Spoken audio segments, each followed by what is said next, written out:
पिला माने आज है मे 21 तारीख आज +2 रिजल्ट प्रकाश पाई जाइछि। जो माने एपर्यंत वीडियो देखी नांती मो चैनल को जाइकी देखि पारिबे। आपण क्रोम को जाई मध्य डिजी लॉकर सर्च करिकी सेठारे आपणको रजिस्ट्रेशन नंबर आउ रोल नंबर देकी मध्य आपणको रिजल्ट चेक करि पारिबे। शीघ्र जाइकी आपणको रिजल्ट चेक करि नियंतु।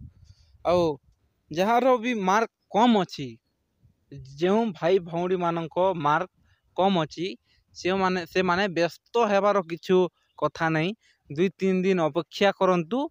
अपेक्षा कला परे जार पूरा कन्फर्म अच्छी आपण जदि लेखिचंती भल भाव लेखिचंती आउ सही जवाब देइछंती आपण क्वेश्चन पेपर रे, ताहले निश्चित आपणक मार्क बढ़ी जिवो। किंबा आपण जदि भी लेखि नांती पेपर रे होय तो मार्क कमी भी जाई पारे। सेति पई जे माने भल से पढ़ी छंती भल से लेखि छंती सेई माने ही आपण सेई माने ही करि परिबे। ए प्रोसेसटा कोन 2-3 दिन कला पे रीचेकिंग आसीबो।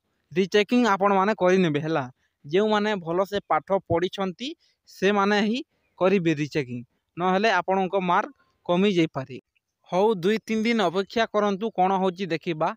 मु वीडियो टी बने देबी केमिति रीचेकिंग करिबे आपणक मोबाइल रे हला। व्यस्त हेबार किछु कारण नहीं। जे माने भल से पाठ पढ़ी छंती आ लेखि छंती सेई माने ही रीचेकिंग करिबे, न हेले आपणक मार्क कमी जाई पारे हला। एते थिला वीडियो भल लागि थिले वीडियो को गोटे लाइक कर देबे आ मो चैनल को सब्सक्राइब कर दिथिबे। मु जेमिति वीडियोटा अपलोड करिबी यथा शीघ्र आपणक पाखकु पहुंची जिवो। आपणक सांग साथी सांगको मध्य वीडियोटा शेयर करंतु, से माने भी देखि पारिबे आ जानि पारिबे कोन प्रोसेस कले मार्कटा बढ़िबो आउ केमिति रिजल्ट देखि पारिबे। से माने भी किछि आपन सांग साथी माने भी किछि जानि पारिबे। धन्यवाद।